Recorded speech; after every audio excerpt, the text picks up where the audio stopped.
Fala pessoal, começando mais um podcast, talvez acho que o último do ano, hein? Já dá pra colocar a música do Roberto Carlos, da Globo. Especial de Natal aqui, de Ano Novo. Começando mais um podcast, hoje a gente vai falar... Cara, não quero nem colocar nome no que a gente vai falar, porque quero deixar o papo fluir, sabe? Que acho que vai sair muita coisa boa aqui. Então a gente tá com um convidado mega especial, Diego Barreto, vice-presidente de Finanças e Estratégia do iFood e escritor do livro A Nova Economia. Diego, seja mega bem-vindo, prazerzaço ter você aqui, cara. Valeu, o prazer é meu, muito bom. Bom saber que a gente tá de alguma forma já meio que juntos nessa jornada há muito tempo, mas só agora a gente tá se conhecendo mesmo, né? Então tem que ter começado essa jornada aqui com uma palestra lá na FEI, anos atrás, que nos aproximou em termos de ideais, e agora tá aterrissando aqui, super legal, fico feliz. Faculdade juntando conhecimento, literalmente. E, cara, a gente tava conversando aqui antes do podcast justamente sobre essas mudanças, né?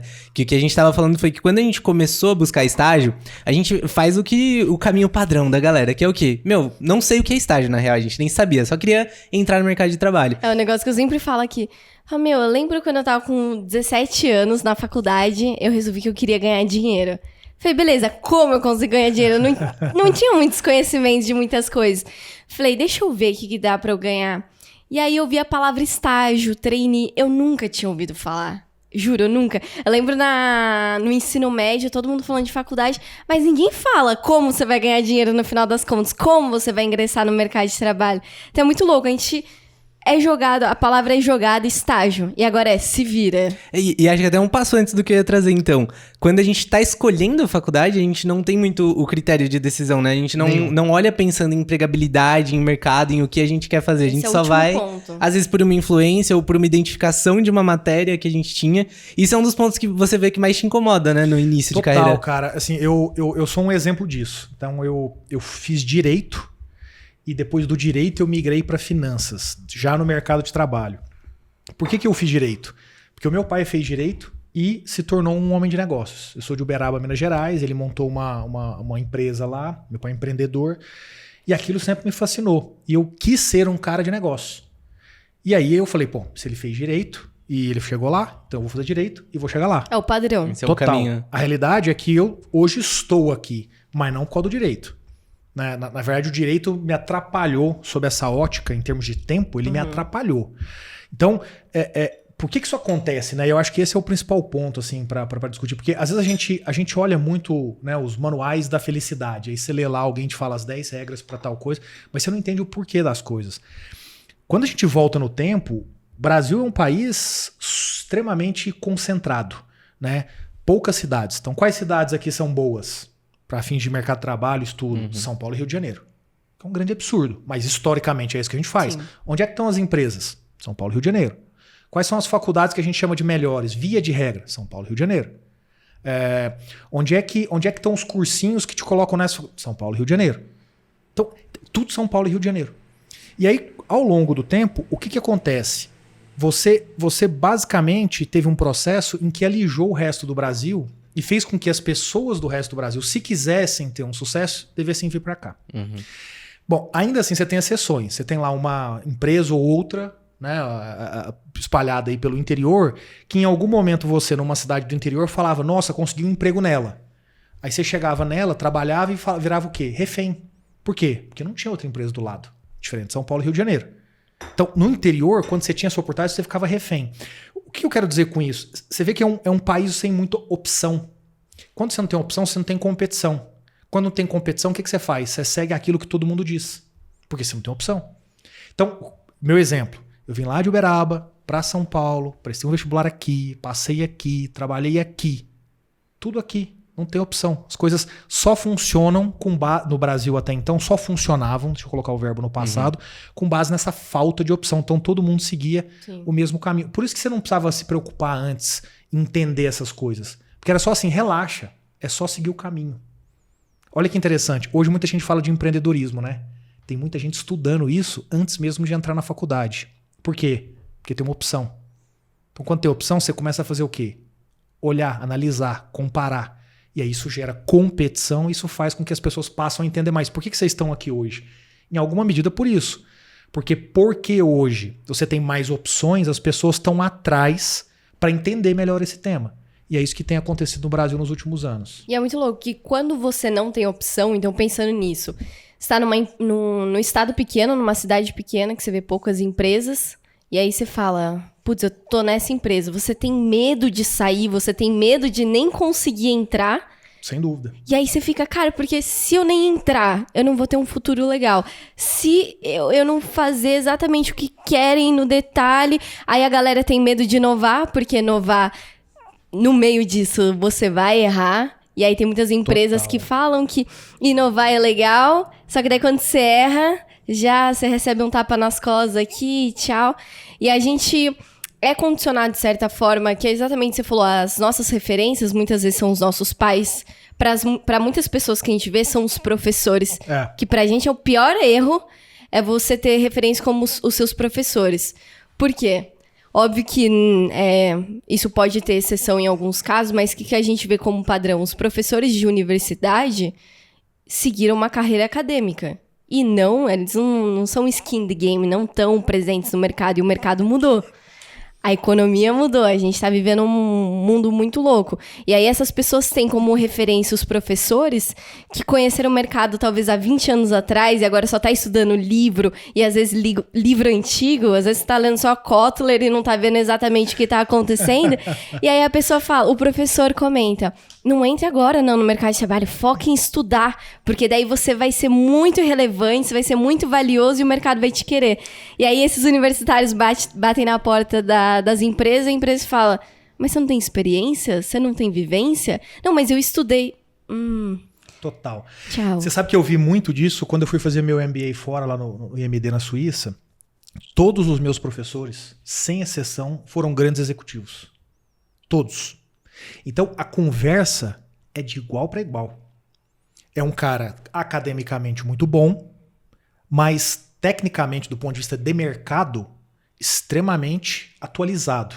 Mais ainda, lá fora, a escola ela tem uma relação de prestação de serviço profissional para empresas, com os alunos envolvidos. Então eu vou te dar um exemplo. Olha que interessante isso. No IMD você tem 90 pessoas por ano. Né? Então você vai para lá e fica integralmente durante um ano estudando, fazendo teu MBA todos os dias, 24 horas por dia. Durante o MBA, você tem um projeto que a gente dá o nome de ICP, International Consulting Project, em que empresas de mercado contratam os grupos, a gente se divide lá em quantos grupos eram? Eram acho que 15 grupos, salvo engano, de 6 pessoas. Então, empresas contratam cada um desses 15 grupos para prestar uma consultoria. E essa contratação, essa apresentação, esse trabalho ele é feito com o senior management, com as pessoas seniors, com os vice-presidentes, com o conselho dessas empresas. Caraca. No meu ano, quais foram as empresas que contrataram esses grupos? Foram Nestlé, foi uma empresa me fugiu agora, de joia muito importante dos Estados Unidos, foram bancos internacionais, foram grandes empresas da área de mineração, grandes empresas de forma geral. Caraca. Sabe quanto que eles pagam para cada grupo? R$500 mil. Você tá brincando? Não.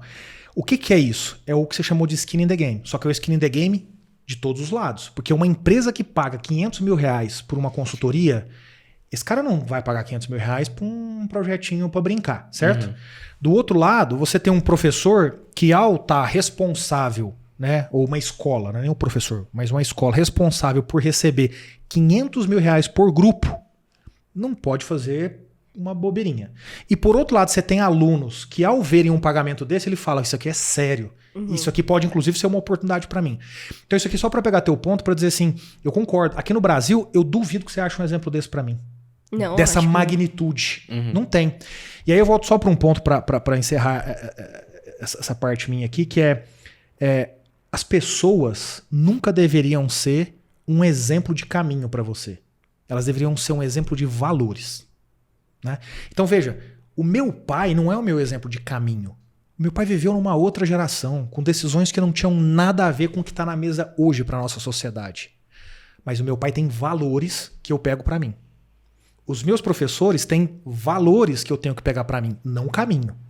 E eu acho que é aí que a gente se engana. É o exemplo da política. A gente olha pro presidente da República, não tô nem falando deste presidente, do Bolsonaro, tô falando de qualquer presidente na história. Fala, o presidente. Não olhe pra pessoa.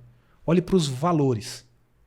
E acho que esse é um dos grandes erros que a gente comete, porque a gente se inspira em pessoas, em caminhos de pessoas que não necessariamente são os nossos. A gente deveria olhar pros valores e internalizar esses valores. Cara, é muito louco isso, porque quando a gente sai do ensino médio e entra na faculdade, ou entra no ensino superior, é estranho porque a gente parece que voltou a ser criança, a gente não sabe pensar, a gente não sabe como viver nisso, a gente fala, ué, mas não é tudo baseado em nota, não é, se eu tirei 10 numa prova aqui da faculdade, isso já não me garante um estágio, isso já não me garante as empresas me olharem de uma forma especial. Não, muito pelo contrário, a gente até brinca, né? A gente fala, a galera do fundão às vezes consegue estágio muito mais rápido do que a galera da frente. Total. Porque é uma galera bitolada e que às vezes não desenvolve a parte comportamental, de atitude. E aqui falando desse mundo, pra essa galera, o que o estagiário universitário precisa saber da nova economia? Então, primeiro, eu sou a galera do fundão. Eu fui o péssimo aluno. Eu peguei recuperação. Sou dessas também. Eu peguei recuperação da segunda série da terceira série ao segundo colegial todos os anos. Da terceira série? Todos os anos. Todos os anos. Caraca. E fui um aluno ruim na faculdade também. Mas qual é a diferença minha para ter conseguido trilhar uma carreira que ela é sólida de outras pessoas? É o comportamento. E esse é exatamente o ponto. Eu não estou defendendo que você seja do fundão. Né? Tô defendendo que você estude, mas estou defendendo que mais do que isso você evolua comportamento. Por quê? E aí a gente começa a entrar aqui em nova economia. Quando você volta 20 anos no tempo, tudo era muito difícil de ser acessado. Então, eu vou pegar o meu exemplo. Aos 15 anos de idade, eu saía do colégio com um trabalho de casa para ser feito, chegava em casa, pegava uma Barça, lia a Barça e fazia o meu trabalho. O meu amigo saía do mesmo colégio, com o mesmo trabalho, chegava em casa, abria a mesma Barça, fazia o mesmo trabalho. Qual era a diferença do meu trabalho e do dele? Nenhuma. Os dois consultavam a mesma coisa. Então, veja que o comportamento no passado, ele não tinha tanto valor. E veja, claro que eu não estou falando aqui de questões éticas, morais, evidente que isso aqui tem muito valor. Mas o comportamento do ponto de vista dessa construção da jornada, ele não tinha muito valor. Aí o que você fazia? Você estudava muito e passava no vestibular. O que é comportamental nisso aqui? Muito pouco. Porque para passar no vestibular, você provavelmente vai estudar a mesma quantidade de horas, um pouco mais, um pouco menos. Às vezes é nisso que o comportamento pode se diferenciar. Eu concordo, mas você concorda que é um negócio muito mais de energia do que de comportamento lato sensu? Porque o comportamento lato sensu, em que você envolve várias questões comportamentais, desde a tua capacidade criativa, cooperativa, social, de resistência, disciplina. Comportamento é uma série de atributos. Quando a gente olha para a questão do vestibular, o que você está testando na pessoa? 1 ou 2. Não tem tanto de comportamento. Tanto é que tem gente que estuda pouco e passa. Ou seja, pesa mais o lado, eventualmente, cognitivo, que foi o que aconteceu comigo. Eu nunca estudei, mas eu entrei numa boa faculdade. Por quê? Porque cognitivamente eu conseguia rapidamente absorver e fazer a coisa acontecer. Mas tá errado. Não é isso que vai te fazer chegar longe. O que aconteceu nos últimos anos? O ferramental passou a estar disponível. Então, não tem mais a Barça. Tem tudo. Na minha cidade, em Uberaba, há 20 anos atrás, 300 mil habitantes, não tinha livraria. Então, como é que você separava eu de você, do ponto de vista de leitura, absorção de conhecimento, etc? Não tinha jeito. Mas que loucura. Quem que tinha computador? Quem era rico. Então, eu ganhei um computador com 18 anos de idade. Você conta nos dedos quantos amigos meus que tinham um computador. Por quê? Porque o recurso não estava distribuído. Hoje é diferente. O que a nova economia fez? O processo de globalização fica maduro. Tecnologia entra no Brasil com muito mais facilidade. Ela não é mais física, ela é digital. O Brasil é um país grande, ela escala muito rápido, tudo fica barato. A internet hoje é 7 vezes mais barata do que há 10 anos atrás. Hoje o 3G funciona em grande parte desse país. 4G, 5G está chegando aí com muita força e vai ser muito melhor. Então, o que acontece quando a tecnologia faz isso? Ela distribui o recurso. Um dos recursos é o conhecimento. Então, esse mesmo garoto hoje, de 15 anos, chega em casa e fala: onde eu vou pesquisar sobre isso? Na Barça, na internet, nos livros que meu pai tem em casa ou minha mãe, ou naquele que eu vou comprar e vai chegar amanhã e eu vou ler. Olha como você começa a mudar e observar o comportamento. Pô, tem gente mais curiosa, tem gente que é mais fazedor, tem gente que não tem o dinheiro para comprar o livro, mas pede pro amigo. Então, olha como você vai diferenciando o comportamento. Mas quando você chega no vestibular, é a mesma coisa de novo. Uhum. O que as empresas estão percebendo? As empresas estão percebendo que as pessoas que chegam em boas faculdades não são necessariamente as que têm o melhor comportamento. São aquelas que têm mais recursos financeiros. Então, 1/3 da população brasileira efetivamente chega a uma graduação. Só 1/3. Gente, isso é muito pouco, é 30%. Ou seja, você pega 100% do Brasil, aí você tira. Quem que não pode estudar bem ao longo do tempo? O negro. Quem que tem dificuldade de estudar ao longo do tempo por preconceito? Também.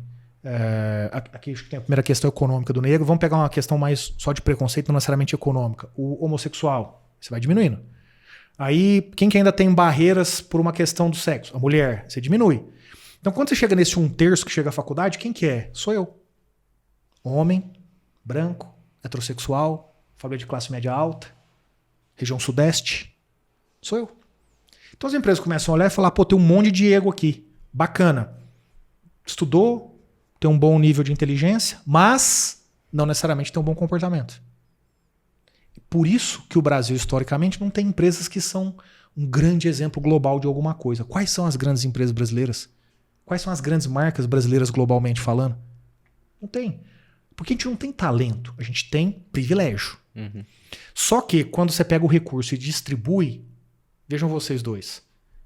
Vocês estão fazendo algo que os pais de vocês, na idade de vocês, talvez nunca sonharam. Porque o recurso não estava. Tecnologia, capacidade de chegar nas pessoas, o livro disponível para você ler, aprender, discutir. Olha o comportamento. Como é que eu cheguei até aqui? Vocês foram lá e falaram, vou chamar esse cara. E tentaram. Há 20 anos atrás, como é que vocês chegariam em mim? Não chegaria. Acho que carta pouquinhos anos atrás, acho que já não chegaria. Imagina, vocês me conheceram porque eu fui lá fazer uma palestra na faculdade. Há 20 anos atrás, se eu tivesse feito a mesma palestra, vocês nunca teriam tido contato comigo de novo. Olha como o recurso está distribuído e aí o comportamento faz a diferença. Vocês não estão aqui falando comigo hoje, com qualquer outro convidado de vocês, porque vocês foram bem no vestibular. Porque vocês raciocinam lá, copiam e colam certinho a matéria. É porque tem um comportamento diferenciado, porque o recurso está disponível. E aí você começa a separar o joio do trigo. Ah, o Diego, homem, branco, heterossexual, rico, chegou até aqui, mas tem um comportamento ruim. O Zezinho e a Maria não eram ricos, não eram brancos, não eram heterossexuais, mas tem um comportamento fodido. E olha como eles fazem. É esse cara e essa mulher que eu quero. E não o Diego mais. Por isso o mercado de trabalho começa a mudar. Por isso o vestibular vai cada vez mais mudando. Ele cada vez fica um pouquinho mais diferente. Ainda é nicho. Mas eu consigo dar ótimos exemplos aqui de como as faculdades no Brasil já começam a olhar de uma forma, e as empresas, de uma forma diferente pro talento. E isso de empresa a gente sentiu muito. Porque assim, quando a gente começou a buscar estágio, nesse ponto que você falou, os pais de vocês como que era? Não tinha essa informação. Pra gente, em 2017, também não tinha essa informação. Então quando a gente jogava lá como buscar um estágio, cara, você via dica no Google de pessoas falando da época em que eles estagiaram. E aí assim. de 20 anos atrás. De 20 anos, nem isso, às vezes 10 anos atrás, mas já era um mercado que já tava mudando muito, e a gente tava numa pegada de quê? Estudando muito sobre startup, vendo as mudanças de mercado, o que tava rolando, e até que a gente comentou com você, né, que a gente foi vendo várias mudanças, que depois quando a gente leu o seu livro, ouviu os podcasts, cara, você nomeou tudo que a gente tava pensando, assim, e a gente não conseguia ter informação onde levasse a gente a isso. E o que aconteceu, o que a gente foi fazendo? A gente foi começando a estudar outras coisas. Então, ao invés de, vamos estudar pra faculdade pra tirar boas notas, pra conseguir um emprego, não, a gente, vamos estudar comunicação, vamos estudar mercado, vamos estudar negócio. E como que a gente mostra isso no processo seletivo? Que foi uma das primeiras barreiras que a gente teve. Quando eu fui começar a procurar estágio, na minha cabeça era assim, você precisa estar pra entrar numa grande empresa, numa boa empresa. Você precisa estar numa faculdade top, você precisa ter inglês, Excel e talvez estar um pouco mais avançado na faculdade. A gente fazia uma boa faculdade, na época eu não conhecia muito a FEI, então eu não sabia que era uma faculdade top, mas esse era o único critério que eu tinha. Então tava segundo semestre, não tinha inglês, não tinha Excel, não tinha porra nenhuma. Só que, isso que a gente tava falando de experiência, eu sentia que, e o que eu tava lendo do mercado, Tava, cara, eu tenho tudo o que eu vejo que o mercado busca e valoriza, só que eu não conseguia mostrar isso pras empresas, porque no currículo não encaixava. Então eu fiz o meu currículo lá padrão no Word, que eu pesquisei no Google, mandava e nada de resposta. Colocou as experiências da vida em tópico. Fui isso, fiz isso, passei por isso. Aquele padrãozinho. E aí o que a gente foi junto trocando muita ideia? O que a gente fez? Falou, cara, beleza, a gente tentou mandar esse currículo até agora e não deu certo, vamos tentar mudar? E aí eu fiz um currículo de 5 páginas, que já é contra, né? Não, o currículo tem que ter uma página e tal. O meu tinha 5 páginas e ele começava com uma capa. Aí na capa tinha um carimbo assim escrito, cuidado, não abra se você não quiser contratar um colaborador extremamente criativo, engajado, inovador e com vontade de entrar no seu time. Aí vinha o currículo e depois tinha uma linha do tempo da minha vida, que aí tinha um título que era a história do colaborador que não cabe em um currículo. E eu ia contando assim de tudo, desde quando eu tava na escola, sei lá, no 3º ano, pequeno, né? E a professora falou, tava corrigindo a lição de casa e falava que a resposta era B. Eu falei, não, mas como que é B? Aqui tá pedindo a minha opinião, não a sua. E ela, não, mas o certo é B, sabe? Eu fui colocando isso no meu currículo. Porque, pô, eu tava vendo que o mercado valorizava isso, só que não encaixa. Não. E o que a gente tá vendo de mais legal é que agora os processos seletivos estão começando a mudar muito. Então a gente pega da própria Movile como referência, que é que a gente admira assim pra caramba. Que a gente fez parceria com vocês justamente pra divulgar e entender o processo. E, cara, você vê já essa mudança. Então, antigamente, os processos seletivos traziam quem tinha mais privilégios e conseguia mostrar isso num currículo, com cursos, com faculdade. E hoje, com a tecnologia, com a facilidade que a gente tem de buscar pessoas, testar pessoas e colocar muita gente, tipo, vocês tiveram 40 mil pessoas num processo seletivo. Isso há um tempo atrás era impossível de se ter, ler 40 mil currículos. E hoje o mercado tá abrindo muito mais pra quem consegue mostrar essas habilidades comportamentais e vontade, garra. É muito doideira então, isso. Cara, mas olha que louco o que você tá me contando. Eu concordo com tudo e a minha experiência é bem parecida com a sua. Mas olha que louco. Se coloca agora no lugar de quem tá no processo seletivo avaliando os currículos. Então vamos contratar um estagiário. Todos os currículos são iguais. Concorda? Todo mundo tá lá no 2º ano da FEI, no 2º ano de não sei onde, 3º ano de não sei onde, 1º ano de não sei onde. Então, olha que loucura. Você para pra pensar no nível de ignorância das pessoas. Você, gestor da empresa, tomando uma decisão em que basicamente você olha da mesma forma para pessoas que são iguais. Qual a lógica? Nenhuma lógica. Tá tudo errado. Completamente errado. Quando eu fui fazer o MBA, lá em 2014, então prestei em 2013, e isso já é assim há muito tempo, não é de agora. O MBA lá fora, o que você prova? Você prova quem você é. Então tem uma diferença que a gente usa lá, uma expressão, que é, você faz uma comparação entre transferable skills, né, que são as tuas capacidades transferíveis, versus non-transferable skills, versus as capacidades que você não transfere. Tudo que for transferível não tem valor. Ah, o Diego sabe finanças pra caceta. Eu sento aqui e te ensino. Ah, você sabe não sei o que pra caceta. Você senta aqui e me ensina. Isso é transferable. Isso não tem valor. Isso é uma questão de sentar e estudar. Que é habilidade técnica. Exato. O que se olha lá fora? Non-transferable skill. Cara, é aquilo que é foda. Aquilo que se eu sentar aqui e te explicar, você já leu um monte de livro que você no final fala que animal e você não muda nada. Isso é non-transferable. Você não muda isso. Você até pode conseguir adquirir, mas leva muito tempo. Então, uma das formas, por exemplo, de se avaliar a pessoa que você traz, porque imagina um MBA de uma grande escola de negócio global. Ela recebe 500 mil currículos, 600 mil currículos de todos os lugares do mundo. A minha turma eram 90 pessoas de 42 nacionalidades diferentes. Cara, você imagina você selecionar... Nossa. Ah, eu fiz PUC. Tipo, cara... Foda-se. Cara, todo mundo fez faculdade em todos os lugares do mundo que estão mandando lá, sabe? Tipo, cara, não é assim que eu te diferencio. Então, uma das perguntas... Aliás, você tinha que ir até a Suíça e ter a conversa lá. Depois eles mudaram isso, eles passaram a vir até aqui, aliás. Uma das perguntas era, cara, o que você fez que ninguém mais no mundo fez? Que é um pouco da sua história que você contou. Sabe? Tipo, cara, é essa pessoa que eu quero saber. Diferencia. Total. Tanto é que a nota prática, técnica, ela não é a decisória. As pessoas com melhor nota não necessariamente passam. Ao contrário. Você tem uma dispersão enorme de pessoas que foram muito bem na prova e pessoas que foram não muito bem na prova. Por quê? Porque eu preciso pegar esse lado. E é isso que as pessoas ainda têm dificuldade no Brasil. Por que elas têm dificuldade? Porque a gente é curto prazista. Porque você vai pra dentro da empresa, você chega lá no RH e fala assim, ó, eu tenho uma vaga aqui aberta, preciso pra amanhã. Amanhã, corre aí. Amanhã, corre aí. Quem que você contrata precisando pra amanhã? O que aparecer. O que aparecer que é óbvio. FEI, administração, Tem inglês, o básico Excel. padrão bom. Esse é óbvio. Então eu vou te apresentar para você entrevistar. Você não consegue achar um cara de um comportamento bom fazendo um negócio correndo. Então, por exemplo, lá no meu time tem 350 pessoas. Lá no meu time a gente está aumentando cada vez mais a quantidade de negros. Mulher, a gente já resolveu isso. A gente conseguiu já chegar num patamar de meio a meio, tá tipo super legal, tanto na liderança quanto embaixo, tá super legal. Eu falo para as pessoas, é o que as pessoas têm feito lá. Como é que você consegue melhorar o teu nível de negros fazendo parte do seu time? Trabalhando com calma. Porque você acha que você vai conseguir falar, eu quero um negro que tenha feito FEI, fale inglês? É muito mais difícil. Lembrem da sala de vocês. Tinha um negro lá? Quantos negros tinham? Acho que 1 ou 2. É isso. Quantos tinham na total? 50 pessoas na sala? 100?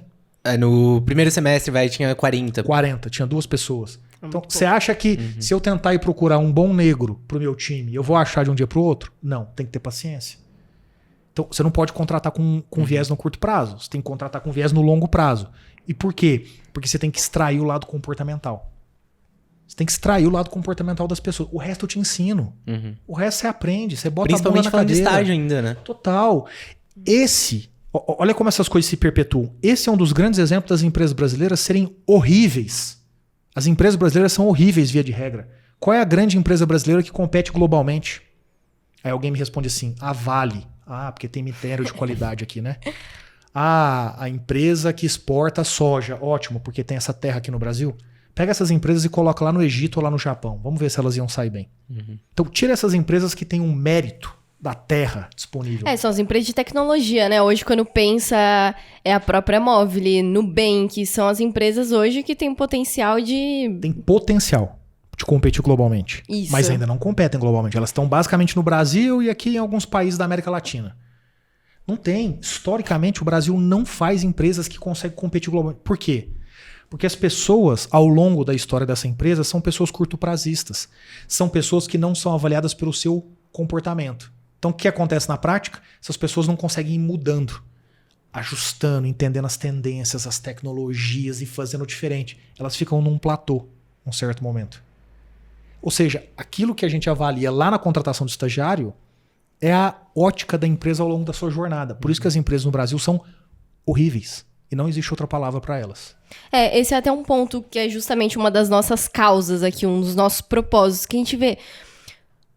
Quantas empresas boas não têm estagiários ruins? Eu consigo listar, eu passei por 5 estágios, eu consigo listar os estagiários ruins. E eram empresas boas, eram áreas boas. Mas você fala, por que tem pessoas ruins aqui? E um dos nossos propósitos aqui é... Você precisa ser protagonista desde o começo, que é justamente esse negócio de referência. Quando eu estava no estágio, isso pode ser por questão de maturidade, ou também teve seus lados positivos, mas as minhas referências eram os meus gestores. Então, quando eu tive gestores ruins, eu era uma péssima estagiária. Quando eu tive gestores bons, eu aprendi bons comportamentos. Até esse negócio do non-transferable skills... Cara, às vezes eu fico até pensando até que ponto elas realmente não são transferíveis. Que eu lembro que quando eu tive bons gestores de comportamentos e atitudes, eles conseguiram me ensinar esses comportamentos. Eu consegui absorver e aplicar no meu dia a dia a ponto de poder tomar certas decisões. Eu aprendi a falar não, que antes eu só falava sim.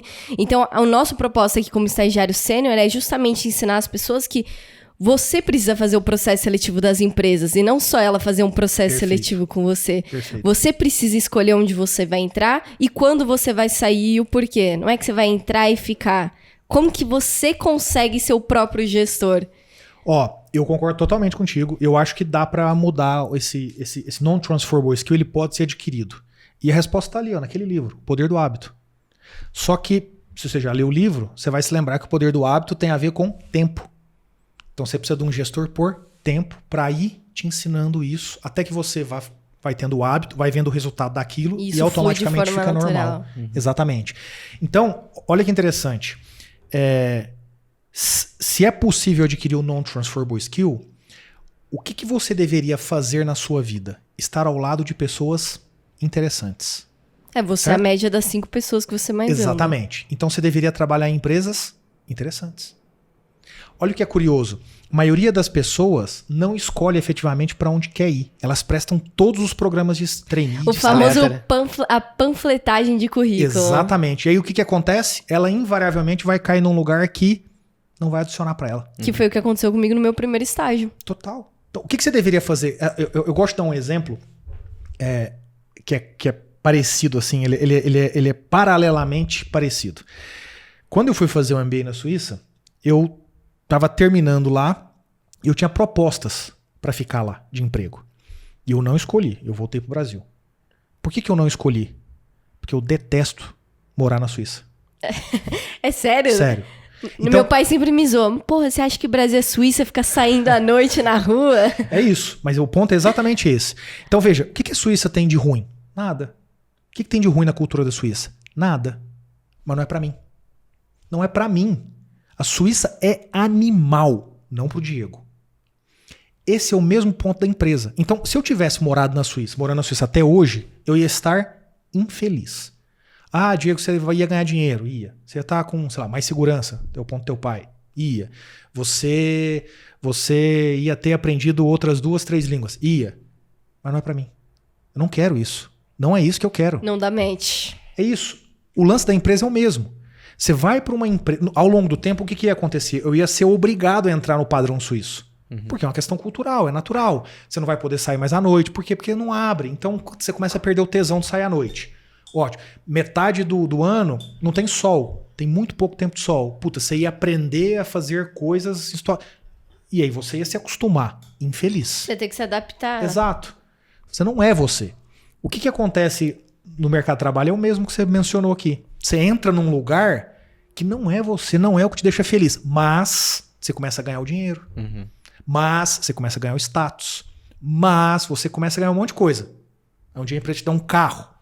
Um dia a empresa faz não sei o quê, te manda uma viagem pro exterior, você acha aquilo animal. O que você vai fazendo?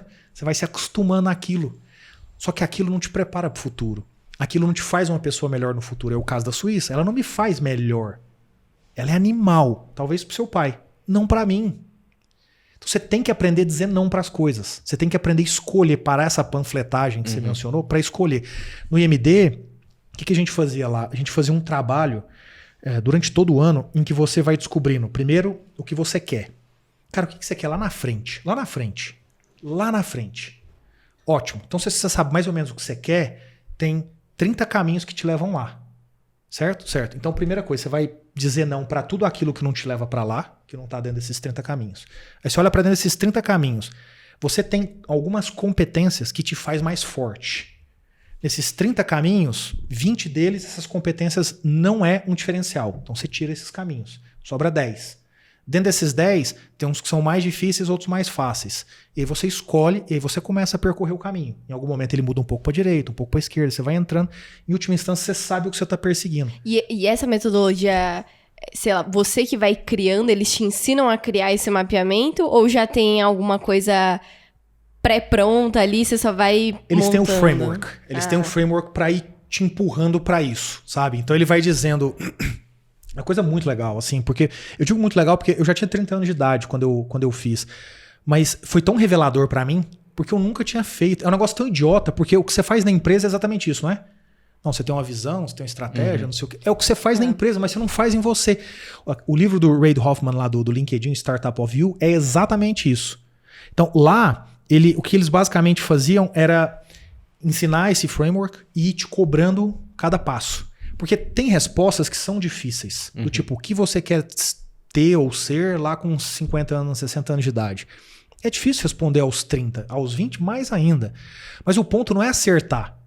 O ponto é ter o norte, sabe? E aí, por exemplo, o que eles faziam muito? Eles falavam assim, cara, você sabe o que você quer. Quer ver uma coisa? Era muito legal isso.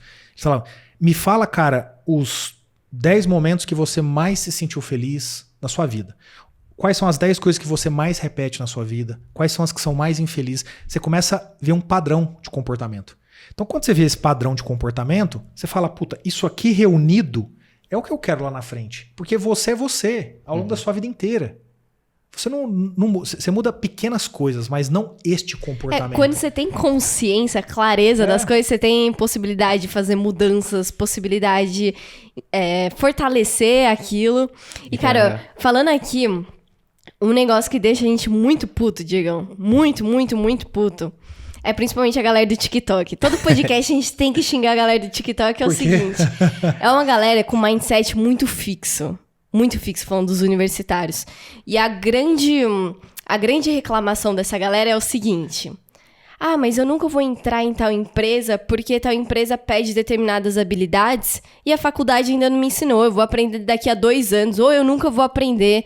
Ah, eu não tenho isso, as empresas querem experiência, as empresas querem isso, e eu não tenho o que fazer, eu nunca vou ter espaço. Cara, o que você responderia pra uma galera dessa? Porque a gente dá vários tipos de respostas e todas elas acabam... A resposta é, você precisa ter autorresponsabilidade. Se você sabe que sua faculdade só vai te ensinar daqui a 2 anos, antecipe isso, aprende. Você mesmo falou, o conhecimento tá aí, mas o que você acha que é? É alguma coisa que as faculdades podem...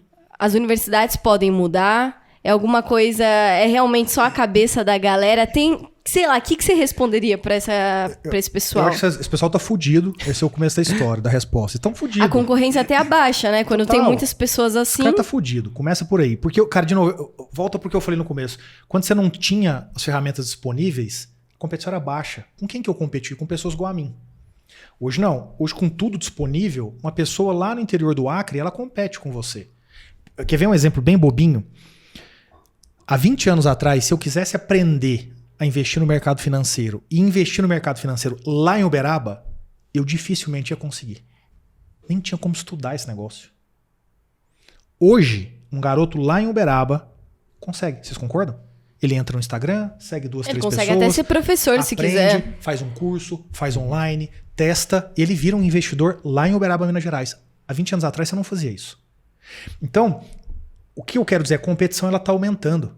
As pessoas protagonistas, elas estão cada vez mais fechando esse gap que existe para aquelas não protagonistas que têm um privilégio, e elas vão superar. Então, esse é o primeiro ponto. Você está fudido. Esse é o meu primeiro ponto. O segundo ponto aqui no mundo de hoje, você não tem outra opção a não ser aprender sozinho. Não tem. Então, alguém vai falar assim, mas isso é muito difícil. Então eu vou pegar o meu exemplo e vou dar outros exemplos. Eu entrei no direito. Quando eu entrei no direito, meu primeiro ano de faculdade, eu falei, caguei.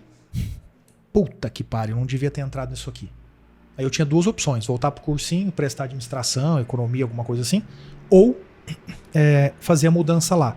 Cara, fazer essa mudança é muito difícil, concorda?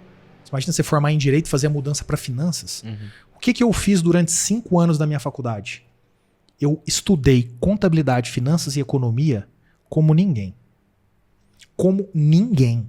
Como ninguém. A ponto de, quando eu arrumei meu estágio no direito, trabalhando com o mercado de capitais, fazendo IPOs, fusões, aquisições, etc., eu ia para as reuniões e os executivos das empresas para quem a gente trabalhava falavam, caralho, esse garoto é diferente. Mas não é porque eu sou mais inteligente que a média. A diferença é que eu estudava pra caralho. E tinha repertório. Pra caralho. Até um ponto, no meu 4º ano de faculdade, 3º ano já de estágio no Matos Filho, que é um maior escritório aqui do Brasil, o CFO de uma empresa, diretor financeiro de uma empresa, virou pra mim e falou, cara, você não é advogado. Quer vir trabalhar comigo? Eu vou te ajudar nessa transição. E pegou na minha mão e me levou pra empresa dele. Era uma empresa de capital aberto que a gente estava fazendo um IPO ali na época. Entende? Conhecimento. Só que na época, sabe como é que eu estudava? Assim, eu fui a uma livraria, escolhi 3 manuais, um de finanças, um de contabilidade, um de economia, estudei. Depois escolhi 3 livros avançados, estudei. E assim, eu ia estudando. Hoje, galera, isso está disponível. De graça. Então, esse é um exemplo. Agora eu vou dar outro exemplo. Tem uma escola aqui em São Paulo, não sei se vocês conhecem, a Link School of Business. Uhum. É isso, o que a Link está fazendo é isso. Eu dou aula lá. Lá na Link, cara, não é essa aula do tipo, senta aí. É assim, cara, eu vou te ensinar a vida como ela é, e você vai lá e se vira. Então eu vou te dar um exemplo muito legal desse último semestre que eu fiz. Eu dou aula de economia. Depois de ter ensinado, e para 2 turmas, né? 2 turmas de 50. Depois de ter ensinado pros alunos lá durante as aulas e tal, discutido e tal, não sei o que, né? Chegou no final, eu peguei cada uma das turmas e falei, ó, vocês vão se dividir agora em 10 grupos de 5 pessoas em cada uma delas, e vocês vão trabalhar para fazer um relatório, assim como um banco faz um relatório de análise de investimento no país. E vocês vão apresentar. E aí eles tiveram lá uma semana para se preparar, 2 semanas para se preparar e tal, não sei o quê. Tinha que ser inglês, tipo, tinha plateia, tipo, animal. E aí eles foram lá e apresentaram. Aí foram lá, tal, a gente discutiu e tal, não sei o que, foram tipo dias de apresentação. Aí, quando acabou, eu cheguei lá no outro dia e falei para eles assim, ó, agora vocês vão separar, acho que só um detalhe aqui, esses grupos de 5, eles tinham que ter 3 pessoas de uma turma e 2 de outra. Então, eu gerei um mini caos. Concorda? Você tem que ir lá na outra turma e falar, cara, você tem grupo, você não conhece as pessoas, não são seus amigos de dia a dia. Tem que ser cara de pau. E mais do que isso, as apresentações eram em horários que tinha aula de outro professor. Então começou a virar um caos. Por quê? Porque os alunos me procuravam e falavam assim, cara, mas nesse dia vai ter a aula de direito. Eu falava, e qual o problema? Se vira, lindão. A vida é assim que funciona a vida. Ah, mas a professora lá tá brava. Ótimo, conversa com ela. Não, mas ela me ameaçou a me dar 0 de participação. Ótimo, então falta na apresentação. Não é assim a vida? Você tem que tomar decisões. É assim a vida. Caraca. Aí, bom, beleza, aí rolou esse primeiro. Quando terminou... O Diego a gente já viu que é cuzão, viu, Ricardo? A gente já sentiu o naipe dele aqui. Cara, Preparando pra... eu tô preparando pra vida. Pra vida. Porque lá é o melhor lugar pra acontecer isso. Porque nada vai acontecer com o aluno. Nada vai acontecer com ele. O que vai acontecer com o aluno? Vai tirar uma Nada. nota baixa. Vai depois você passar no final, recupera. estuda. Tipo...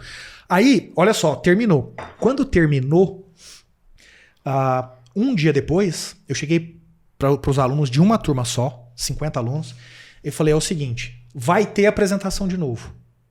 Vocês receberam os feedbacks, vocês entregaram nesse nível. Agora vocês vão ter que entregar nesse nível. Só que é o seguinte, agora são 2 grupos. Esse grupo tem que ter... são 3 grupos. Cada grupo, então, 50-50, vai ter entre 30 e 35 pessoas. Caraca, que gigante. E eu só avisei para uma turma. Então, essa turma tinha que chegar para outra turma inteira e falar isso, explicar. Era um grupo de 35 pessoas. O que acontece num trabalho de 35 pessoas? Caos. ruim. Uma zona, uma bagunça. Mas não é assim na vida? É. Não é assim o departamento que você trabalhava? Não é assim o departamento que você trabalhava? Então eu falei, agora vocês vão lá. Só que só 5 vão apresentar. Dos 35, só 5 podem apresentar. E vocês vão ter que me dizer depois quem são as pessoas que não ajudaram. Olha o que aconteceu então. Então eles foram lá, 3 grupos só, 35 pessoas, 5 apresentaram, e assim, no espaço de uma semana, eles tiveram que fazer tudo, isso fazendo as outras aulas, fazendo os outros trabalhos e tal. Eles apresentaram, a régua subiu daqui pra cá. Trabalho assim, é incomparável. Se eu mostrar os 2 trabalhos, o primeiro dá vergonha, o segundo é animal. E aí, quando terminou, eu busquei os 5 alunos que apresentaram e falei, agora vocês têm que me dizer quais são os 5 que tem que tirar 0. Cara, você imagina o caos que foi? É a curva forçada. Caos, Na prática. Caos. Não, foi um caos, você não imagina. Foi um caos num nível. E a galera falou? A galera ficou louca. E eu falei, ó, vocês têm até meia-noite pra me mandar, senão os 35 tiram 0 de cada turma. E aí eles tiveram que apresentar.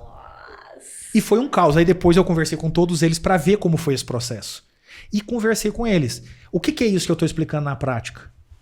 Governança. Economia, que é o que eu ensino lá, não é o que está no PowerPoint. Economia é isso aqui. Alinhamento de interesse. Como é que você define algo e entrega. Não é isso que o Estado faz, economicamente falando? Não é isso que a gente faz na empresa? Essa é até a própria Total. curva forçada, né? Total. Várias empresas antes tinham isso de...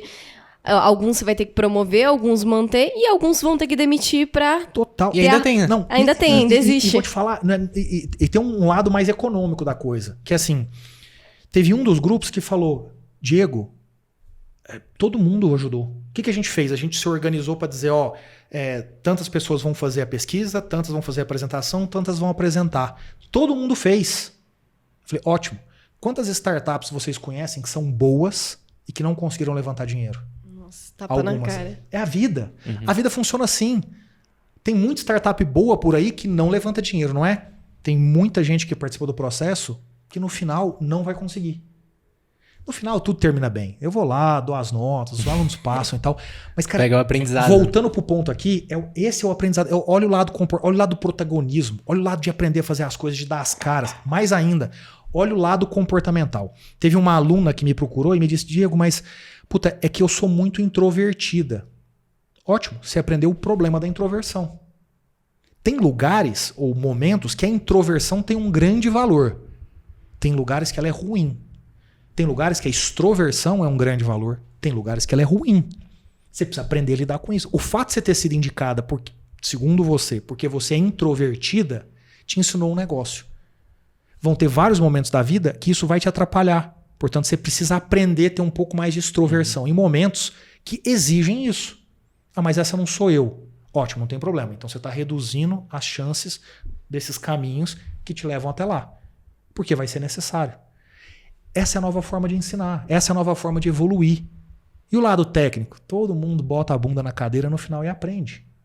Olha como o protagonismo gira muito melhor aqui nesse ambiente. E principalmente porque, assim, quando você começou um estágio.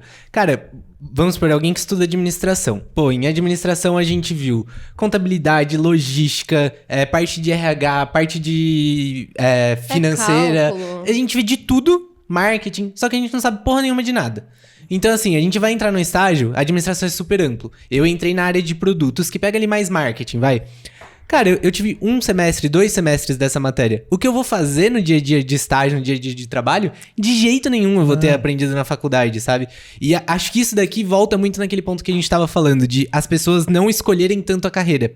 Que uma coisa que a gente mais pega aqui com os nossos alunos é assim, você não quer um estágio, você não tem que querer um estágio, você tem que querer um estágio foda. E o que é um estágio foda? É um lugar onde você encontra potencial de aprendizado, você tem potencial de crescimento longo prazo na carreira, você vai ter uma boa remuneração por isso, que tem que vir junto, você vai ter uma boa liderança e também você vai ter orgulho de falar que tá lá. Tanto de ser uma grande empresa, mas principalmente de você poder ser quem você é lá dentro, assim, e ser aceito por isso. Mas posso adicionar um ponto? Por Eu quero favor. adicionar um último aí. Qual? Te leva pra lá. Porque não adianta tudo isso também se não te levar pra lá. Pro seu objetivo. Porque a Suíça pode me dar tudo isso. Uhum. Mas não é lá que eu quero viver. Sim. Eu quero ver futebol na televisão, eu quero comer arroz com feijão com meus pais. Então, a Suíça pode me dar tudo isso que você falou, mas ela não me leva pra lá. Esse lance do autoconhecimento, é cedo com 20 anos de idade pra você falar, eu sei o que eu quero. Mas assim, você consegue. Eu costumo brincar com as pessoas assim, cara, autoconhecimento é assim, você se vê casado ou solteiro daqui a 30 anos? Ah, de um jeito.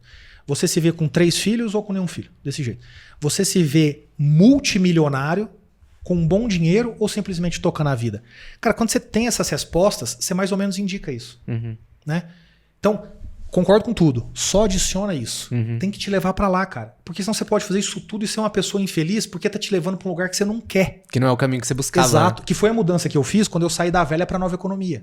Quando eu saí da Suzano, papel e celulose e vim pro Grupo Móvel, eu vim pra ganhar 40% do que eu ganhava. Eu era um diretor financeiro já. Eu cortei meu salário.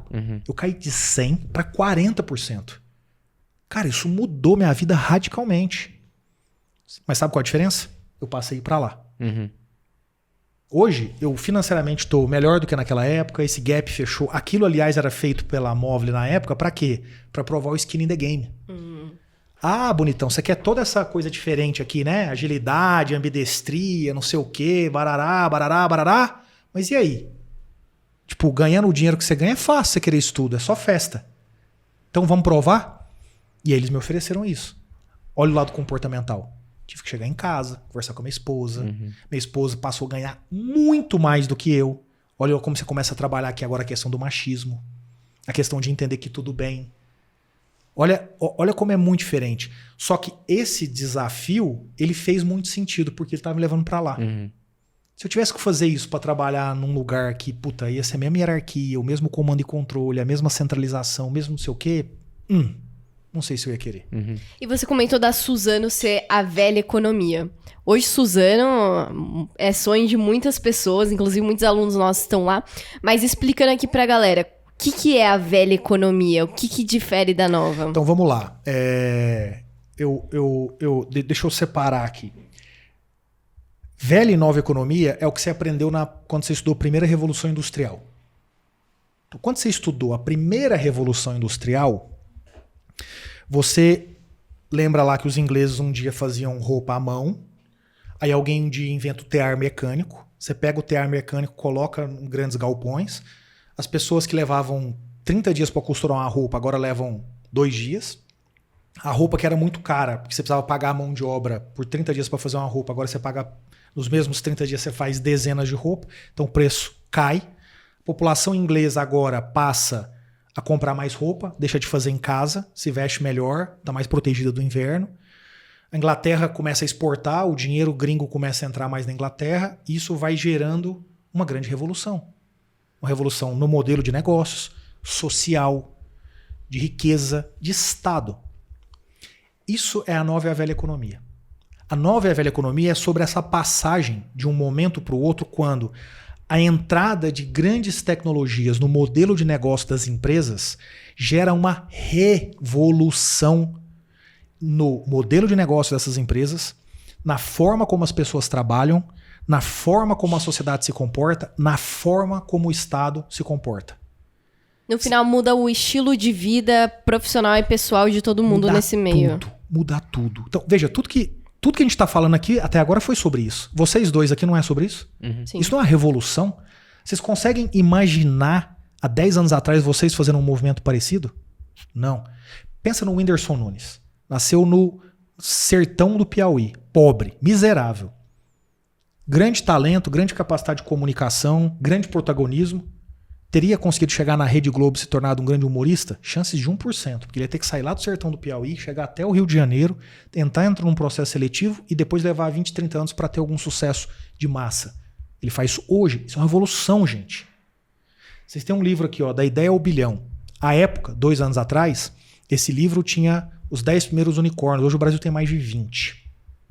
Quem que são essas empresas? São pessoas que disseram, vou tentar fazer algo. E anos depois a coisa acontece. Voltem na década de 90, na década de 80 e me deem 5 empresas que nasceram do nada, e arrebentaram a boca do balão, mudaram a cadeia de valor, conquistaram o consumidor. Me deem uma empresa. Não tem. Difícil lembrar, né? É dos 80? 90. Começo dos anos 2000, vai. O do Caíto Maia, Chili Beans. Foi criada, mas mudou a cadeia de valor? Não. Assim, alterou? Hoje o consumidor pensa diferente por causa disso? É o iFood, né? O iFood tem 10 anos de idade, então não é do começo dos anos 2000. É do começo. Vê como é difícil? É. Agora eu falo pra você, o iFood mudou a forma da gente comer no Brasil? Obviamente. Mudou. O Nubank mudou a forma de você pensar o banco? Mudou. A XP mudou a sua forma de fazer investimento? Com certeza. Mudou. A 99 mudou a sua forma de andar pela cidade? Mudou. Entende? Olha o que está acontecendo. Isso é a nova e velha economia. A nova e velha economia é sobre você absorver tudo que é novo, embutir no seu modelo de negócio e revolucionar a forma de fazer as coisas. De forma muito mais produtiva, muito mais ágil, muito melhor para o consumidor, muito melhor para a população. E você começa então esse processo de mudança. Isso no Brasil está começando. Porque esse é um processo que leva décadas. No Brasil a gente começou isso. Por isso a gente fala dessas empresas hoje. Por isso a gente fala de startup. Então, o que é a nova e a velha economia sob a ótica das empresas? A Suzano não necessariamente é uma empresa de velha economia, porque a gente associa velha economia com idade. Velha economia não tem a ver com idade, tem a ver com mindset. Então, Magalu é uma empresa da nova economia? Sim. É. Ambev está se tornando. Vejam, são empresas DASA, empresa da nova economia. Então, o fato de você ser velho de idade não implica que você é da velha economia. Implica que se você quer ir para a nova economia, você tem a capacidade de ir. A questão de mudar. Quem é da nova economia? As startups, via de regra, são. Por quê? Porque elas vêm para pegar esse processo novo a partir de coisas que são novas, recentes. Vocês são da nova economia. Indivíduos. Indivíduos que dizem, agora eu posso fazer. No passado vocês não podiam. Uhum. E vocês só conseguem fazer por quê? Porque vocês estão prestando atenção em tudo. Vocês estão adquirindo tecnologia. Vocês estão achando canais novos. Certo? Isso é sobre a nova economia. Se daqui a 10 anos vocês forem os mesmos que vocês são hoje, eu vou falar, vocês são da velha economia agora. Então a velha economia não tem a ver com idade, tem a ver com comportamento. Então, o que existe hoje para os profissionais de forma geral é um fenômeno que o Brasil nunca teve na sua história. O Brasil nunca teve uma nova economia. O Brasil evolui a passo de tartaruga, sempre com um lag, uma distância muito grande temporal da primeira Revolução Industrial, da segunda Revolução Industrial, da revolução que vem depois com a massificação da produção lá com o Fordismo. O Brasil demora décadas para poder O Brasil absorver normalmente tem que isso. ser um baque que acaba mudando, como a pandemia. Exatamente. Então, o que aconteceu com o Brasil agora? O Brasil amadureceu a globalização, então tudo chega mais rápido. Para eu viajar para os Estados Unidos na década de 90, levava 6 meses entre tirar um passaporte e um visto. 6 meses. E eu tinha que sair de Uberaba e vir para São Paulo, ou para o Rio de Janeiro para conseguir. Hoje, em qualquer lugar do Brasil, você tira um passaporte. Demora 30 dias. Você ia para os Estados Unidos, na década de 90, gente, isso historicamente não é nada, hein? Estamos falando de 20, 30 anos atrás. Você ia para os Estados Unidos, você não conseguia falar com seus pais. Tinha que ser um negócio super rapidinho, porque era muito caro. Seus pais ficavam desesperados aqui. Pô, meu filho, cadê ele? Sumiu. Você perdia seu dinheiro, seus pais ficavam desesperados. Como é que você vai comer? Hoje, como é que você resolve isso? Com o WhatsApp você fala, com o Apple, com o PayPal você baixa o app, seu pai transfere o dinheiro no mesmo dia por cartão de crédito. Na mesma hora. E hoje, talvez, muitas vezes, o motivo pelo qual você viajaria nem é mais necessário. Às vezes você ia lá pra ter acesso a produtos, informações e coisas que não tinha aqui, e hoje você tem, então nem precisa ir. Exatamente. Então você tem um processo de mudança que ele é muito forte. E aí a globalização tem feito isso ser muito mais rápido, mudado padrões. E junto com isso a tecnologia digital. Sabe, o 3G, o 4G, o 5G chegando agora, os smartphones, as APIs, o cloud, a nuvem. Vê o que vocês fazem hoje aqui. Há 20 anos atrás, pessoal, vocês iam precisar de uns servidores aqui, ia custar dinheiro para vocês iam ter que botar um ar-condicionado à noite, vocês iam ter que botar um segurança aqui para ver se não iam roubar. Esse é um caos. Hoje não. Então, olha como você facilitou tudo. E quando você facilita tudo pela primeira vez na história do Brasil, moleques, garotos e garotas acordam de manhã e falam, vou tentar. O Whindersson Nunes saem do sertão do Piauí e fala, vou tentar. Pessoas como eu falam, eu vou sair das grandes empresas tradicionais, não necessariamente são da velha economia, e fazer esse movimento. E as pessoas começam a ter opção. Olha o protagonismo. Eu podia ter ficado na velha economia. Certo? Podia ter ficado lá. Na Suzano, quando eu deixei a Suzano, na prática, eu fui demitido da Suzano. E aí, quando eu saí da Suzano, eu recebi, na mesma semana, 3 propostas de emprego. Em uma semana. Eu recebi de 2 empresas idênticas à Suzano me pagando o que a Suzano pagava. E recebia da Móvel me pagando 40% a menos. 60% a menos. Pra muita gente o caminho é óbvio qual a maioria seguiria. Todo mundo me disse isso. Meus pais, meus amigos, você tá doido, você é louco. Fica aí. Essa é uma boa métrica. Quando tá todo mundo falando isso, segue o outro caminho. Total. Por quê? Porque as pessoas não compreendiam. Sabe o que o meu pai me falava? Ele me falava assim, mas você tava na capa do Valor Econômico. Tipo, sério? É a capa do Valor Econômico que me leva pra lá? Não, não é a capa do Valor Econômico que me leva pra lá. Então, a minha decisão foi o quê? Eu não quero mais estar na velha economia. Por quê? Porque daqui a 10, 20, 30 anos, vocês imaginam o trabalho de vocês parecido com como era do pai de vocês? Vocês imaginam a Rede Globo sendo o grande canal de comunicação? Vocês imaginam a rádios sendo o grande canal de comunicação? Vocês imaginam as pessoas que vocês impactam tá num raio de 5 a 10 quilômetros, porque é muito físico ainda contar das pessoas? Não. Então, você vai trabalhar num lugar que só vai te oferecer isso? O que você está aprendendo? Nada. Você está aprendendo o passado, você não está aprendendo o futuro. Caraca! Ah, Diego, só tem que trabalhar em empresas assim? Claro que não. Imagina. Lógico que não. Mas se você é uma pessoa que ama, que o que você quer passa por isso, você precisa estar lá. Você precisa aprender isso. Não, Diego, não quero. Então beleza, então você tem outra opção. E se você quer ser um agente transformador? Que dá pra você também, com atitudes, transformar a sua área. Eu falo isso por experiência própria. Quando eu estagiava na BASF, eu estagiava em agro. Eu trabalhava numa área que chamava Digital Excellence e o nosso objetivo era trazer a inovação para o mundo agro. E também a gente tinha uma... Ih, não gostou muito. E tinha uma vertente lá que eu achava muito interessante, que era justamente para... Um dos objetivos era transformar a mentalidade das outras áreas. E a gente tinha alguns projetos que fazia isso. E a gente dava palestra para as outras pessoas de outras áreas. E, cara, você falava, assim, sobre qualquer coisa. Os livros mais básicos aqui de empreendedorismo, de negócio, era tudo muito novidade pra galera. Então, mas olha só, você tinha quantos anos? 19. Tá, vamos imaginar que você adora tecnologia, digitalização e acha que sua vida vai ser isso. Isso não me parece lugar que vai te ensinar isso. Não, Você tá ensinando isso para a área do lado. Não é esse lugar que vai te ensinar. Então, esse é o meu ponto da escolha, esse é o meu ponto da nova versus a velha economia. Mas a gente não precisa de pessoas assim também, que peguem o conhecimento externo, fiquem se atualizando, tenha mentores, tenha contato com empresas da nova economia, pra trazer isso pra dentro e ir mudando aos poucos. A gente não precisa de agentes transformadores. Eu acho que o ponto é que isso não deve ser responsabilidade de uma única área fazer isso e difundir pra empresa. Bingo. Todo mundo tem que buscar isso. Bingo. E aí tem a ver com o que isso? Cultura. Então é o seguinte, você cria uma área de transformação digital, mas o CEO não tá fazendo o papel dele então. Porque se você tá criando você tinha uma que área, vender a ideia pra cima. isso deveria ser... Não, eu acho que é o contrário. Não, lá no nosso a gente tinha que vender a ideia pra cima. Esse é o ponto. Então assim, eu não acredito em agente de transformação num lugar em quem detém o poder não faz a transformação. Não acredita. Não faz sentido. Então assim, eu brinco muito isso, né? Não, contrata não sei quem e vem aqui fazer a transformação digital da minha empresa. Peraí, por que a sua empresa está se transformando agora? Porque ficou parada no tempo? Tinha que ser natural. Mas a pessoa que conduz a empresa hoje é a mesma que não fez ao longo dos últimos 10, 20 anos?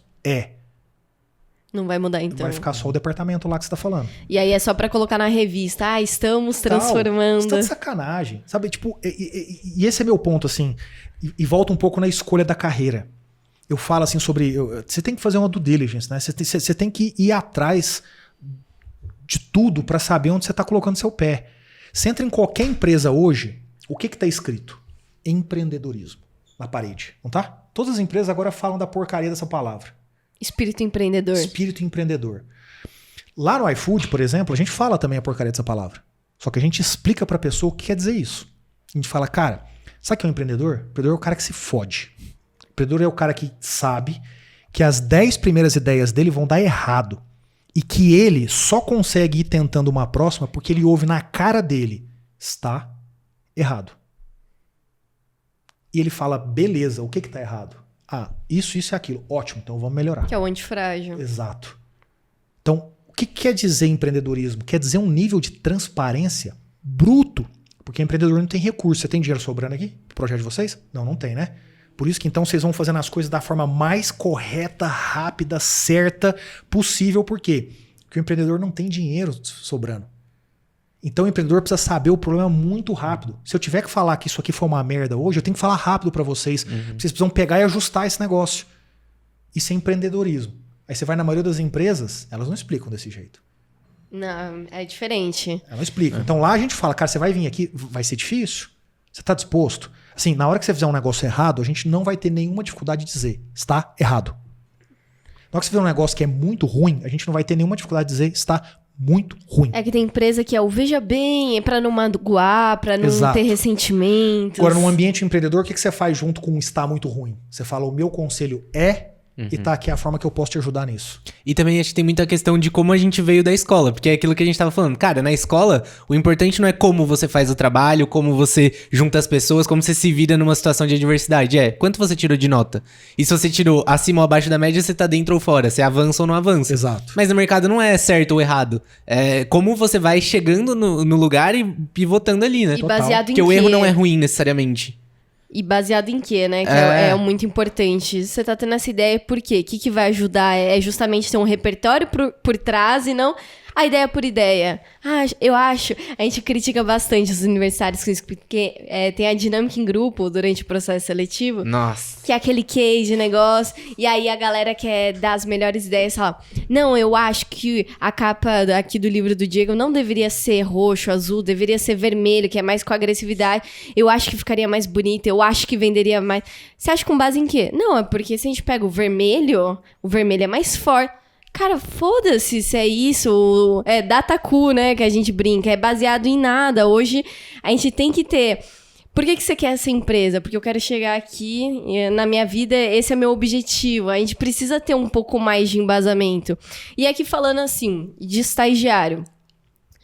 Se você pudesse voltar na época que você era estagiário, o que você teria feito de diferente?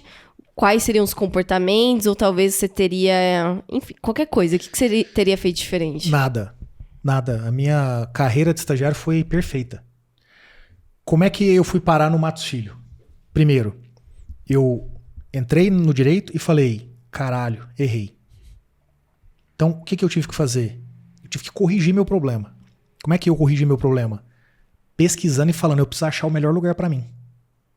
Então, por que para mim, o meu estágio foi perfeito? Porque eu comecei certo. Porque eu falei, cara, quem vai me ajudar a sair disso aqui é o Matos Filho. A decisão foi única. Única. Por que o Matos Filho? Porque na época era o escritório com maior exposição empresarial, mais dinâmico. Tinha uma exposição muito forte para construção de muita coisa nova no mercado. Olhando para o mercado, para negócio. Uhum. Então, meu raciocínio foi, cara, se eu estiver nesse lugar, a minha exposição cada vez vai ser maior para as pessoas que estão do lado do negócio. Em algum momento eu vou ter uma oportunidade. Então, primeiro, a minha decisão foi certa. Agora, como é que você entra num estágio? Difícil, né? Volta para aqueles pontos que a gente falou. Como é que eu entrei? Um belo dia, então, eu já pensando lá no Matos Filho e tal, como é que eu vou fazer? E aí um amigo chamado Ricardo lá de faculdade chega pra mim e fala, cara, você não sabe, vou fazer um estágio lá, vou fazer uma prova lá no Matos Filho hoje. Tem uma vaga lá de estágio e tal. Eu, puta, que animal, cara. Ele, porra, mas é pra área de mercado de capitais, faz IPO, essas coisas. Porra, meu, eu quero mesmo é tributário. Aí eu falei, porra, Ricardo, é isso que eu quero. Aí ele falou, eu sei, por isso que eu vim te falar, cara. Porra, e se a gente, cara, de alguma forma falasse com eles lá pra você ir? Eu falei, não. Deixa que eu vou. Fica tranquilo. Então, no dia e data combinada com o Ricardo, eu fui lá.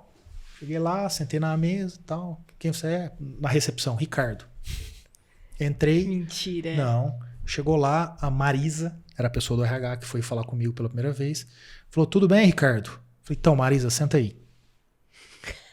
Eu não sou o Ricardo, eu sou o Diego. E por que eu vim? E aí eu expliquei pra ela. Gente, é igualzinho a história de Sultza, que começa. É verdade. O cara chega lá fugindo dos bandidão. Opa, tudo bom? E aí eu falei, ó, é o seguinte, eu vim porque eu quero isso pra mim. Não é que eu quero só porque eu quero. Eu quero por esses motivos. E ela riu, né? Imagina, viu um moleque lá, 21 anos de idade, começou a dar risada, né? O que esse tonto tá fazendo aqui com esse... Mas beleza.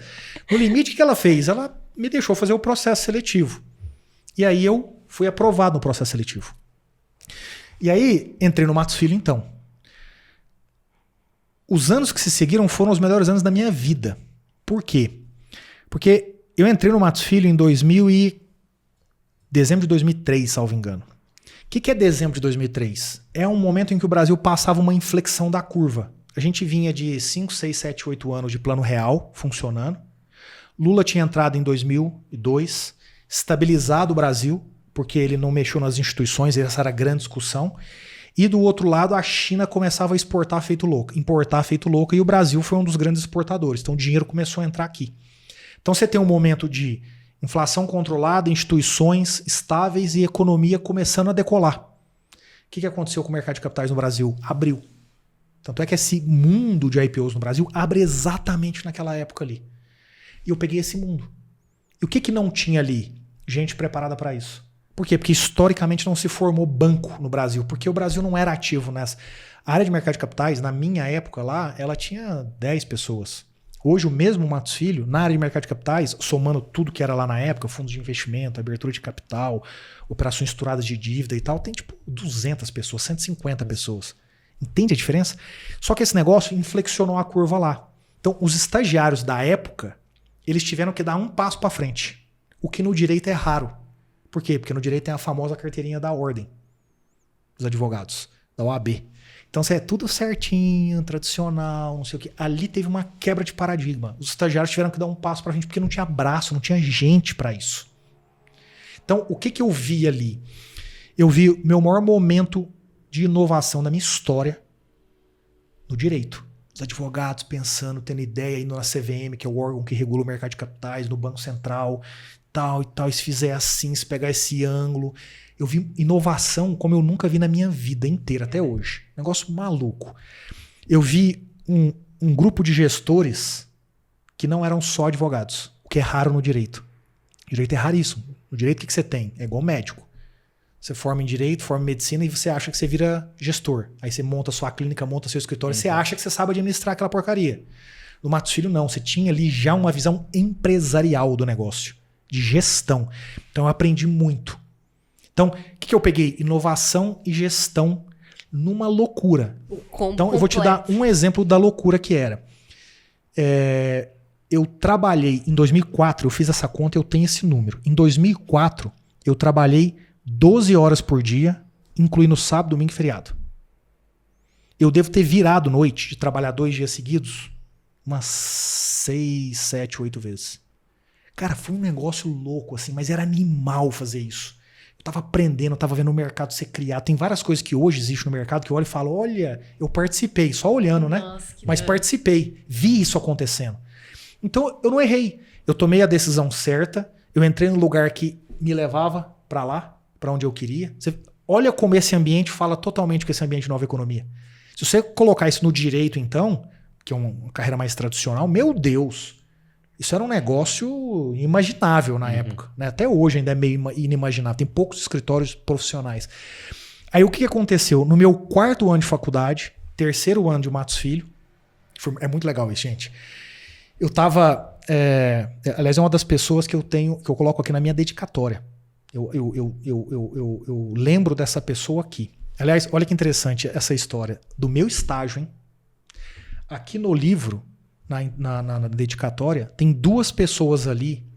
São Zé Eduardo Carneiro Queiroz, que era o sócio da área de mercado de capitais, e o Roberto Amatuzzi, que é esse cara que eu vou falar aqui agora. 2 pessoas na minha dedicatória são do meu estágio. Em 2006, no meu 4º ano de faculdade, 3º ano de Matos Filho, a gente estava ali fazendo uma transação que já se arrastava por 9 meses. Complexa, era o IPO de uma empresa que era a Lopes Consultoria de Imóveis.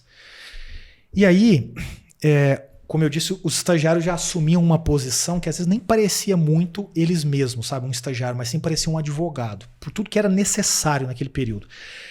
E aí a gente conclui a operação da Lopes. No dia da abertura de capital lá na Bovespa, o Roberto Amatuzzi, que era o CFO da Lopes, para quem eu dedico também esse livro, ele me chama ali no salão ali da Bovespa, na época era Bovespa, não era B3, e fala, Diego, vem cá, quanto tempo você é formado? Você vê a visão que ele tinha que eu era formado. Você vê, olha o lance da descentralização do poder, olha o lance de ter menos hierarquia, nova economia. E aí eu falo, Roberto, eu já estou trabalhando aqui, eu trabalho aqui há 3 anos. Desconversou. Exatamente. Aí ele falou, mas não foi isso que eu te perguntei. Aí eu falei, então eu sou 4º anista de faculdade. Aí ele, entendi. E saiu. Cheguei no escritório, procurei o Zé Eduardo, que eu acabei de mencionar aqui, falei, Zé, eu acho que vai ter um problema, porque o Roberto fez isso e tal, e eu tô achando que ele vai ficar bravo, porque afinal um estagiário estava liderando alguns, não a operação, né, longe de mim, alguns mas projetos, alguns pontos, algumas coisas ali dentro, algumas interações mais sêniores. E ele falou, não, beleza, Diego, é o risco. Eu sabia disso, que um dia isso podia acontecer, fica tranquilo. Ele me ligava, eu vou conversar com ele. O lado bom é que tudo correu bem e o projeto foi bem sucedido. E aí, a época, só pra você ter uma ideia, uma empresa pagava por um escritório à época, R$1 milhão. Se você pensar na inflação de lá pra cá, isso deve ser hoje tranquilamente R$2 milhões. Era um negócio de R$2 milhões. Que era o negócio que você conduziu? Eu não conduzi tudo, né? Eu conduzi esses pedaços, né? Caraca. E aí, o Roberto me liga no outro dia. Oi, Diego, tudo bem? Você pode almoçar? Posso. Aquele lá que o cu já fecha. Fudeu. Aí fui almoçar com ele, eu lembro exatamente o restaurante, lembro tudo. Fomos almoçar, o restaurante chama Chef Rouge, fica lá em São Paulo, ali na região dos Jardins. Ele sentou lá e falou, Diego, é o seguinte, você não é advogado, e nem vai ser. Você quer vir trabalhar aqui? Eu falei, Roberto, mas como advogado? Ele falou, não, em finanças. Eu saio de lá do Matos Filho, 1 mês depois, vou trabalhar na Lopes como um coordenador, tendo como pessoas que respondem para mim, pessoas formadas em administração, em economia, em contabilidade. Salto. E eu era um 4º ano de direito. Você entende como isso é a nova economia? Cara, que carreira acelerada. Mas não tem a ver com o meu curso. Não tem a ver com o fato de eu ter feito direito, eu estudado na PUC, tem ser formado, não tem nada a ver. Tem a ver com comportamento. Porque você sabe quem que o Roberto via lá na mesa? Um cara maduro, um cara sério, um cara que no final entregava o que precisava entregar. Ele olhava para aquela pessoa e ele fala isso. Ele falou isso para mim ao longo do tempo. Falava, Diego, o que eu vi ali era uma pessoa que tinha determinados comportamentos. Então, você vê como tudo isso fecha? Por isso quando você fala assim, cara, o que você mudaria? Eu não mudaria nada. Eu fiz tudo certo. Cometendo vários erros, mas fiz tudo certo. e me levou para essa jornada. Você entende como... Olha que curioso isso. Depois a minha carreira segue, eu saio disso, até porque era difícil achar isso no Brasil. Isso que eu tô contando para vocês em 2003, 2004, pessoal. Imagina a cabeça dele na época, porque isso não era normal de Total. ver, não era comum. É por isso que eu falo dele aqui. Não é porque ele me deu a oportunidade, é porque o Roberto, ele me ensinou a ser assim. Ele e o Zé. O Zé dizendo, um estagiário pode fazer determinadas E coisas. te ajudou também a ver o seu potencial, né? Porque às vezes a gente é Totalmente. bom, é foda, mas acha que é o normal. E aí, quando você começa a se comparar, você fala, porra, eu sou fora da curva. Exatamente. As coisas que eu faço é diferente. Mas você vê como tem a ver com non-transferable skill? Sim, total. O que eu sabia de finanças, economia e contabilidade, que o Roberto reconhecia na época, apesar de ser um advogado, não é porque eu era bom em finanças e economia, porque ele falava, cara, como é que esse cara aprendeu isso? Comportamento, non-transferable skill. Quem mais fez isso, insatisfeito com o direito? Você vai contar nos dedos de uma mão. E todo mundo teve a mesma possibilidade, às vezes. O caminho comum da galera que tá insatisfeita é, pô, já tô aqui, já passei no vestibular, já tô aqui há um ano, vou seguir, vai. E se fica insatisfeito dessa forma, né? É fica porque você não reclamando. fala, não, senão, putz, recomeçar vai dar muito trabalho, eu vou perder muito tempo. Ou se eu for pra outro lugar, às vezes vão me olhar, não vão me olhar da mesma Isso porque forma. o negócio não é linear, né? A pessoa que tá com essa cabeça, ela enxerga as coisas de forma linear. Você talvez estava da não linearidade. Você não imaginava, provavelmente, que isso iria Total. acontecer. Mas o que você tava fazendo tava te levando pra qualquer possibilidade de caminho que surgisse. Você ia tava aproveitar. aberto. Acho que esse é o grande ponto. Tá aberto a experimentar coisas, a ter novas experiências. Então, o resumo da sua história é: pesquise bem a empresa, tenha bom repertório de estudar pra caramba e conheça Ricardos, ande com Ricardos, que Mas, ó, é o segredo do sucesso. Eu acho que tem mais um, é o mesmo que eu te falei, saiba pra onde você tá indo. Porque quando a gente fala de tomar risco, né, de estar aberto, muita gente fala, cara, mas beleza, mas tem 1000 opções. Posso tomar 1000 riscos. Você tem que saber que risco você quer tomar. Então, o risco que eu quis tomar, olha como ele é todo concatenado. Eu entrei na faculdade, não gostei, entendi isso, fui trabalhar num lugar que me levava pro negócio, tive uma oportunidade de negócio. Vê que esse é um risco que ele tá concatenado com tudo. O que muita gente faz é não saber gerenciar risco. Então você não toma qualquer risco, você toma risco que você sabe que faz sentido. Você não sabe se você vai conseguir gerenciar ele, mas ele tá no seu caminho. Senão não faz sentido tomar risco. Sim. Concorda? Isso é verdade. Eu lembro que quando eu tinha começado a procurar estágio, eu não tinha tanto autoconhecimento. Eu tinha noção dos meus pontos fortes, dos meus pontos fracos, mas eu sabia que eu queria ter uma carreira foda. Eu sabia que eu queria ser referência em determinadas coisas. Então, apesar de eu ter escolhido coisas, talvez tomar decisões erradas dos lugares errados, todas as decisões eram com base nisso. Então, meu primeiro estágio foi numa grande empresa, só que foi na área errada, porque eu não sabia. Eu entrei em supply chain, que não tem nada a ver comigo, literalmente nada. Só que eu não sabia. Eu procurei, eu lembro que eu procurei no Google, falei, cara, não entendi o que é, vou ter que arriscar. Porque a empresa, o local em si, pelo menos estava alinhado. E aí não foi dando certo. Depois eu fui para uma startup que tinha acabado de criar. Era já na área que eu queria. Só que a empresa eu também queria testar, porque a gente queria abrir uma startup. Falei, pô, aqui é o melhor lugar pra eu saber se realmente é isso que eu quero. E aí eu mudei, fui mudando, fui migrando, mas sempre realmente tendo a referência de a luz do fim do túnel, né? De, tá, é pra lá, mas deixa eu ir testando. Eu fui testando, mas sempre pensando nesse macro, né? No final das contas. E a gente, quando entrou no estágio, já tava com esse objetivo de empreender. Que aí entra também a questão do risco que você tá calculando, né? Tipo, pô, quando a gente pediu demissão, qual que era o cenário que a galera falava pra gente? Pô, eu já tava como analista, a Camila tava um passo da efetivação, a gente planejava casar naquele ano, a gente adiou, porque foi correr esse risco. Mas o que a galera falava, meu, vocês são loucos? Vocês estão saindo do maior banco privado da América Latina, no meio de uma pandemia, pra vender curso pra estagiário, que o estagiário já é quebrado. A pessoa que nem conseguiu o estágio ainda não tem nem a renda do estágio.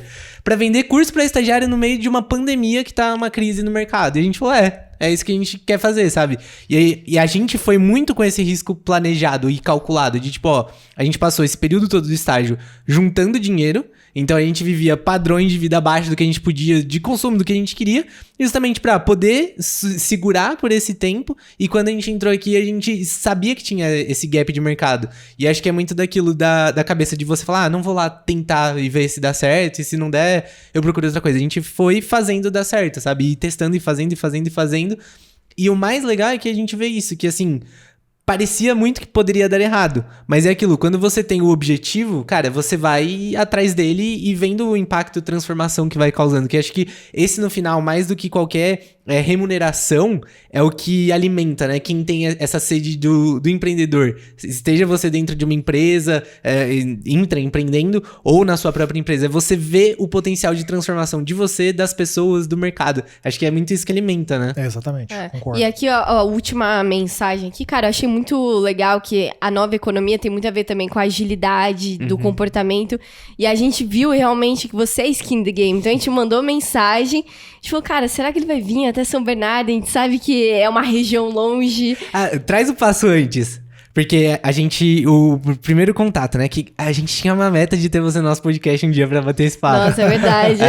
A gente tinha essa meta. Já aí, pode riscar lá da listinha de meta. Aí a gente foi fazer a parceria com a Móvel, né? E aí a gente discutindo, falou, a gente tava conversando com a agência. A gente queria muito fazer um podcast com o Diego. Será que rola fazer essa ponte e tal? Vamos ver, vamos tentar. Talvez seja um pouco difícil ver a agenda, vamos ver. Aí ficou no negócio, né? Porque foi difícil com a agência. Foi difícil com a agência. E aí ficou nessa, vamos ver se rola. E, não rolou. Aí encerrou a parceria, encerrou o processo de... comigo. A gente imaginou. Aí que entra nisso, né? Quando a gente falou, a gente quer algumas pessoas aqui no podcast. Que estratégia a gente pode usar? E aí a gente fez o story lá, a gente marcou você justamente com essa visão. Cara, a gente precisa ser notado, ele precisa ver a gente pra chamar. E aí que veio o convite. Aí continua essa cara, parte. foi super rápido. A gente tá acostumado a lidar às vezes com agência, às vezes com empresa que... não, vamos ver, um contato que é pra depois de 1 mês, 2 meses. Você vai... Toma meu WhatsApp, vamos combinar. Semana que vem eu não vou conseguir, mas na próxima, vamos. Então, cara, prazeraço. Nossa. Acontece. Beleza, não tem problema. Essa aqui vai ficar pra nossa história com o copo quebrado, ó. Ricardo, tchau Harry Potter. Tchau Harry Potter. Mas valeu demais, porque a gente realmente tá vendo isso na prática. Não é que você fala, escreve livro, tem que fazer isso, tem que fazer aquilo, mas você mesmo é de super difícil acesso, não. Então, foi um puta aprendizado também pra gente de comportamento. Também esse nosso papo foi super enriquecedor. Acho que a galera vai curtir muito. E tamo junto, bora mudar o mercado, bora trazer a nova economia aí, começando pelos universitários também. Boa, brigadão. Valeu demais. Acho que vocês precisam ter uma consciência que vocês fazem um papel muito importante. Falta no Brasil quem fala com o jovem para que ele entenda as opções e possa tomar decisões mais conscientes. Se a gente conseguir endireitar cada vez mais essas decisões no começo de uma carreira, daqui 10, 20, 30 anos a gente vai ver o efeito disso no Brasil. No Brasil. Quando eu escrevi o livro, e eu coloco isso no livro, esse livro foi escrito para 2 pessoas. Uma delas é o jovem que está escolhendo por onde seguir. E vocês fazem um papel relevante nisso. Quando eu vi o que vocês estavam fazendo, quando vocês me marcaram, na prática o que eu falei foi, cara, essas são as pessoas que a gente precisa para levar mais ainda isso. Não pelo livro, mas no dia a dia conversando com elas e ajudando cada geração que todo dia vem aqui. Então, eu que agradeço, na verdade, por vocês terem topado empreender e fazer dessa forma. E eu espero muito que vocês consigam transformar muita gente por aí. Parabéns. Pô, valeu demais. E a gente vai sortear o livro do Diego, inclusive esse... não tem nenhuma câmera pra você mudou a câmera ali. Falhou a câmera, parei de gravar nada. A gente vai fazer um post... Quando que vai pro ar esse podcast, esse episódio? Quinta-feira. A gente vai fazer um post no Instagram, comenta lá que a gente vai sortear 10 livros do Diegão. Então, tamo junto e é nóis! Boa!